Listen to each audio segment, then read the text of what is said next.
अभिनेता नसताना पोलीस अधिकारीच असतात तर कोणता बदल पहिल्यांदा महाराष्ट्रात किंवा या देशात केला असता? कायद्याचा धाक. जो धाक आहे तो पाहिजे तरच देव माणूस जिवंत राहील. ऑफकोर्स. तुमच्या आयुष्यातील एखादा देव माणूस कोण आहे? माझे आजी आजोबा गेली कित्येक वर्ष अगदी रात्री 2:30 वाजता देखील लाल सिग्नल असेल मी एकटा थांबलेला असतो बंद सिग्नल. कारण आपण साधं उन्हात जरी चाललो तरी आपण दमतो, पण वारकरी अजिबात थकत इतक्या भक्तिभावाने इतकी वर्ष चालू असलेली ही परंपरा आपल्याला लाभली आहे अशी मला नाही वाटत जगात कुठे दुसरीकडे परंपरा असेल. नमस्कार मंडळी, मी भाग्यश्री पुन्हा एकदा तुमचं स्वागत करते ओनली मानिनीमध्ये. येत्या 25 एप्रिलला देव माणूस हा मराठी चित्रपट येतोय आणि या चित्रपटामध्ये देव माणूस तर आहेच, पण खऱ्याचा शोध घेणारं सुद्धा एक व्यक्तिमत्व आहे आणि जे पोलीस अधिकाऱ्याचे आणि हेच व्यक्तिमत्व साकारलं आहे सुबोध भावे सर यांनी. सर नमस्कार, स्वागत आहे तुमचं ओनली मानिनीमध्ये.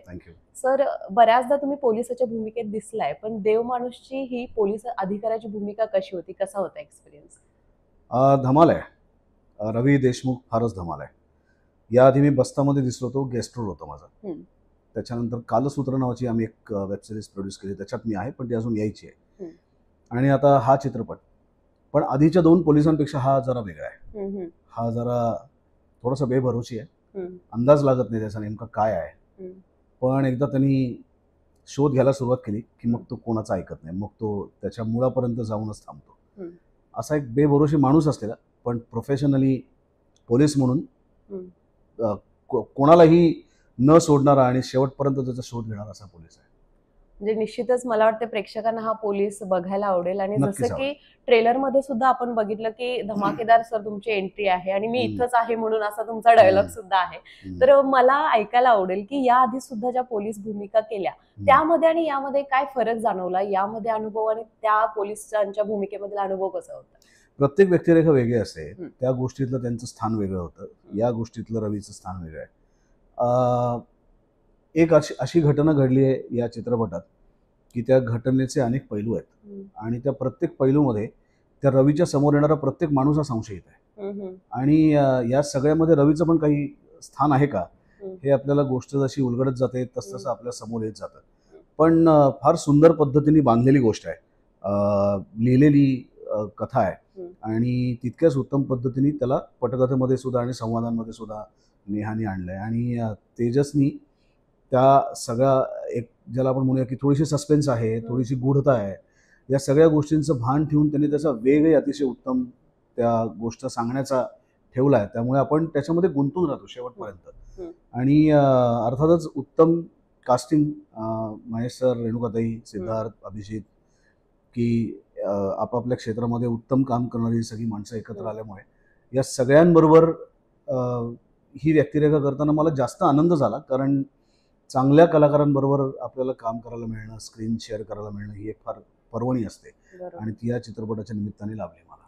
सर, तुम्ही आता जसं म्हटलात की संशयित वाटतो प्रत्येक व्यक्ती यामध्ये, तर सिद्धार्थचं पण एक असा सीन आहे की जो तो भाव करून जातो आणि महेश सर एकदम असे दचकतात.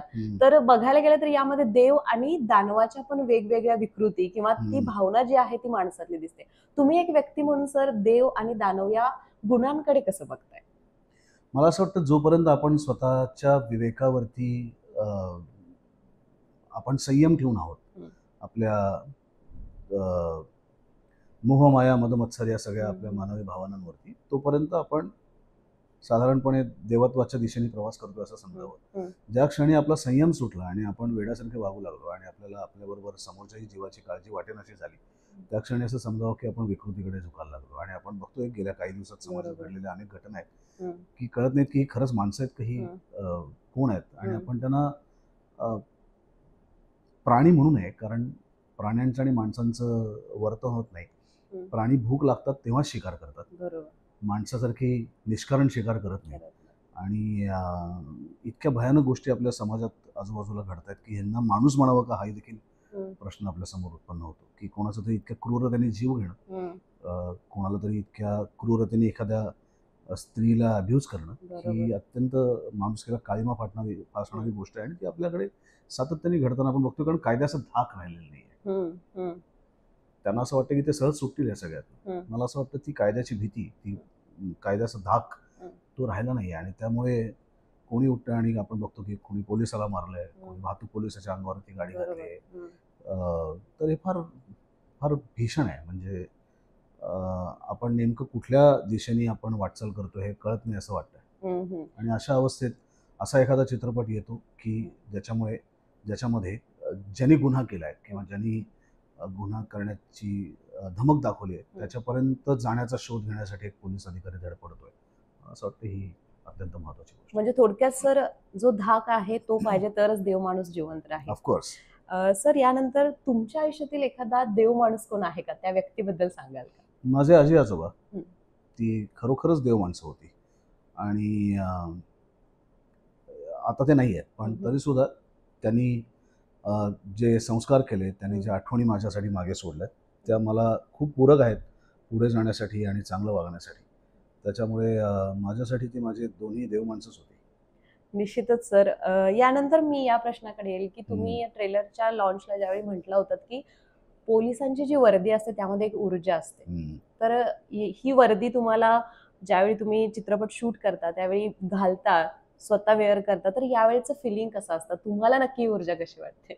नक्कीच भारी असतं. तुम्ही ती घातल्यानंतर वाटेल ते वागू शकत नाही किंवा ते वागण्याचं धैर्य तुमच्यात होत नाही, कारण तुम्हाला माहिती आहे की एक मोठी जबाबदारी तुमच्या अंगावरती आहे. बरोबर. आणि तुमच्याकडे प्रत्येकाचं लक्ष आहे. त्या वर्दीमध्ये तुम्ही कसं वागता याच्यावर प्रत्येकाचं लक्ष आहे, कारण तुम्ही जे वागता त्याच्यामुळे तुमचं इम्प्रेशन ठरत असतं. बरोबर. त्यामुळे ते घातल्यानंतर त्याचा सन्मान म्हणून तुम्हाला चांगलंच वागायला लागतं. याचं कारण ती वर्दी घातल्यानंतर अनेक माणसांनी स्वकर्तृत्वाने त्या वर्दीचा सन्मान करत खूप चांगलं काम केलंय आणि त्याच्यामुळे त्या वर्दीची शान आहे. तर ती घातल्यानंतर फार जबाबदारीनेच वागायला लागतं तुम्हाला.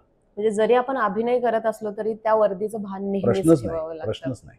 सर, यानंतर तुमचा आवडता पोलीस अधिकारी कोणी आहे का? तुम्ही ट्रेलरच्या लॉन्चला पण म्हटलं होतं लहानपणी मला पोलीसच बनायचं होतं, तर एखादा पोलीस अधिकारी आहे का आवडता? आवडता पोलीस अधिकारी नाही, पण ज्यांच्याबरोबर माझे खूप चांगले मित्रत्वाचे नातं होतं की आम्ही आजही आहे की आजही माझ्या कित्येक कामांना ते हक्काने मला सांगतात. एखादं काम आवडलं तरी फोन करून सांगतात, नाही आवडलं तरी फोन करून सांगतात. आणि ज्यांच्याशी मी अगदी मनापासून एखादी गोष्ट बोलू शकतो. मी त्या प्रत्येकाचं नाव घेणार नाही, पण अशी खूप मंडळी आहेत आणि त्या प्रत्येकांबद्दल मला प्रचंड प्रमाणात म्हणजे पूर्ण पोलीस डिपार्टमेंटबद्दलच अत्यंत आदर आणि गौरवाची भावना माझ्या मनात आहे. समजा जर अभिनेता नसताना पोलीस अधिकारीच असतात तर कोणता बदल पहिल्यांदा महाराष्ट्रात किंवा या देशात केला असता? कायद्याचा धाक वाटला पाहिजे.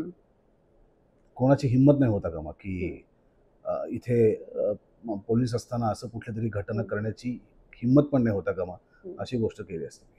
निश्चितच सर. आणि यानंतरचा माझा प्रश्न असा आहे की ज्यावेळी आपण एक पोलीस अधिकारी म्हणून काम करतो त्यावेळी जशी जबाबदारी तुम्ही म्हटलात ती येतेच, पण एक माणूस म्हणून आपल्या आयुष्यात अशी एखादी घटना असते की आपण असं कानाला हात लावतो, देवा चुकलं बाबा, माझ्याकडून हे पाप घडायला नको होतं, असा एखादा किस्सा आहे का? अगदी छोटा असला तरी चालेल. पाप म्हणणार नाही, मला असं वाटतं की आपण चुका करतच जगत असतो. छोट्या छोट्या चुका ह्या प्रत्येक जणच करत असतो.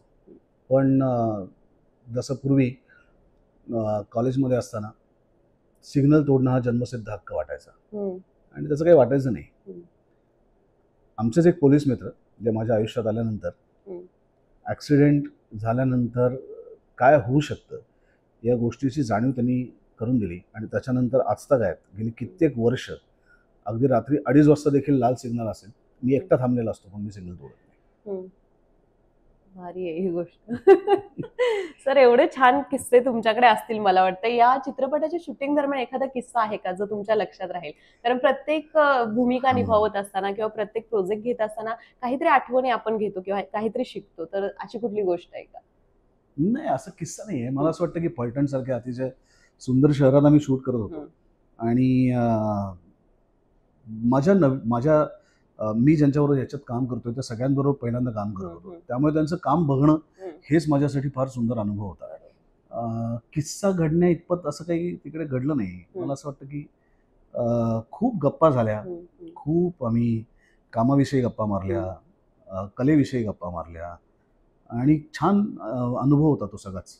वारकरी संप्रदाय पण सर याच्यामध्ये दिसतोय, याबद्दल काय सांगाल? कारण महाराष्ट्रातील प्रत्येक कामगार वर्ग, शेतकरी वर्ग प्रचंड ताकद घेऊन या वारीत जात असतो. म्हणजे ज्या वारीत गेल्यानंतर प्रत्येक सामान्य माणसाला पण वाटतं की खरंच वारकऱ्यामध्ये ती ताकद आहे. कारण आपण साधं उन्हात जरी चाललो तरी आपण दमतो, पण वारकरी अजिबात थकत नाही. याबद्दल काय सांगाल?